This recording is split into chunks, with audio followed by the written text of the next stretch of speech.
नमस्कार मैत्रिणींनो, आपले स्वागत आहे अन्नपूर्णा गावरान रेसिपी या मराठी यूट्यूब चॅनलवर. तुमचे मनापासून पुन्हा एकदा खूप खूप स्वागत आहे. चला तर आज मी तुम्हाला तिरंगा ढोकळा रेसिपी कशी बनवायची ती सांगणार आहे. या पद्धतीने ढोकळा नक्की बनवून बघा. खायला खूपच चविष्ट आणि एकदम स्पंजी असा ढोकळा तयार होतो. या पद्धतीने बनवून द्या, लहान मोठे सगळेच आवडीने खातील. चवीला भन्नाट असा हा लागणारा तिरंगा ढोकळा 15 ऑगस्टच्या निमित्तानं नक्की बनवून बघा. चला तर आपण आता कृतीला सुरुवात करूया. हे बघा, आपण 1 वाटी इतका रवा घेतला आहे. तुम्हाला जितपत ढोकळा बनवायचा आहे त्या अंदाजानुसार तुम्ही रवा घेऊ शकता. ही वाटी घेताना मी पावशेराची वाटी आहे माझी. पावशेर रवा घेतला आहे. त्याला आता एका मोठ्या भांड्यामध्ये टाकून घेऊया. त्याच्यामध्ये आता 1 छोटी वाटी दही घेऊया. दही हे तुमच्या गरजेनुसार तुम्ही घेऊ शकता. दही घेताना आंबट दही घ्या. त्याच्यामध्ये आता आपण चवीनुसार मीठ टाकूया. अगदी अर्धा कप इतकं पाणी टाकूया आणि त्याला व्यवस्थित मिक्स करून घेऊया. पाण्याचा वापर करताना थोडा थोडा करा. एकदम पाणी ओतू नका, नाहीतर तुमचं मिश्रण हे पातळ होऊ शकतं. त्याच्यामुळे तुमचा ढोकळा व्यवस्थित बनणार नाही. त्याच्यामध्ये आता पोह्याचा 1 चमचा इतका इनो पावडर टाकून घेऊया. त्याला व्यवस्थित मिक्स करून घेऊया. एकाच दिशेने फिरवा म्हणजे पटपट मिक्स होईल. मिक्स झाल्यानंतर आता आपण त्याच्यावरती झाकण ठेवूया आणि 10 ते 15 मिनटं व्यवस्थित रेस्ट होऊन देऊया. तोपर्यंत आता हे बघा, आपण पालकचे पानं घेतले. पालकचे पानं स्वच्छ 2 ते 3 पाण्याने धुवून घ्या. एका पॅनमध्ये पाणी गरम होण्यासाठी ठेवलं होतं. त्याच्यामध्ये आता हे सर्व पालकचे पानं टाकून घेऊया आणि पालकचे पानं व्यवस्थित शिजून घेऊया. तोपर्यंत आता आपण पुढची तयारी करूया. हे बघा, आपण गाजर घेतले. गाजराला आधी स्वच्छ धुवून घ्या. नंतर सुरीच्या साहाय्याने सर्व गाजरांचे देठं कट करून घेऊया. याला आपल्याला साल काढून घ्यायचं नाही आहे. ऑलरेडी सालामध्ये खूपच जीवनसत्व असतं, त्याच्यामुळे त्या गाजराची साल काढायची नाही आहे. एका किसणीच्या साहाय्याने सर्व गाजरं किसून घेऊया.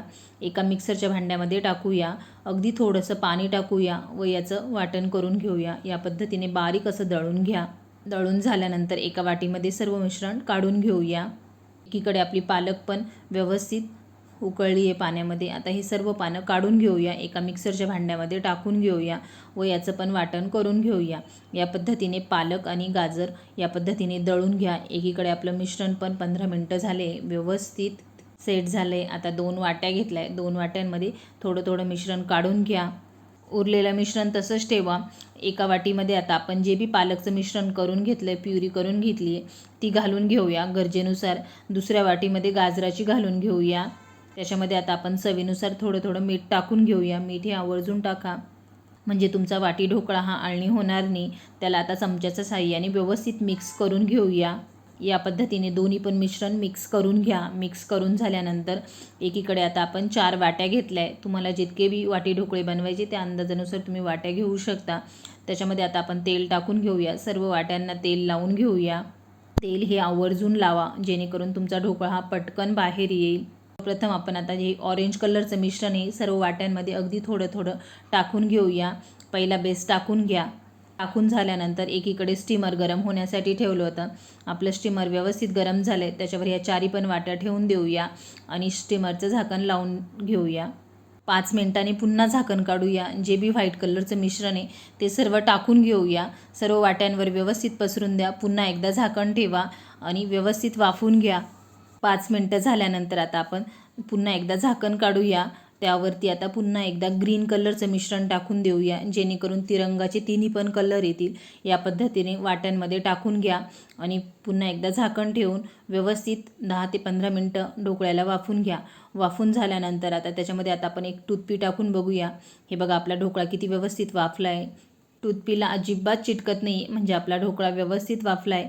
त्याला थंड करून घेऊया व एका प्लेटमध्ये काढून घेऊया. एकीकडे आता आपण एक तडका पॅन घेतला आहे. त्याला व्यवस्थित गरम होऊ द्या. गरम झाल्यानंतर तेल घालूया. तेलाला व्यवस्थित गरम होऊन देऊया. मोहरी घालूया. मोहरी तडतडल्यानंतर जिरं घालूया. हिंग पावडर घालूया. भरपूर सारा कढीपत्ता घालूया. कढीपत्ता आवर्जून घाला.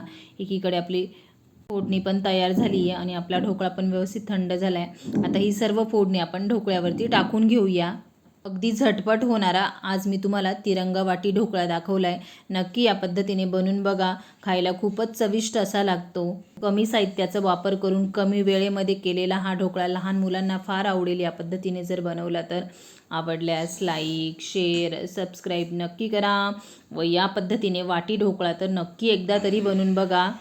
चला तर भेटूया अशाच एका नवीन पुढच्या रेसिपीसोबत.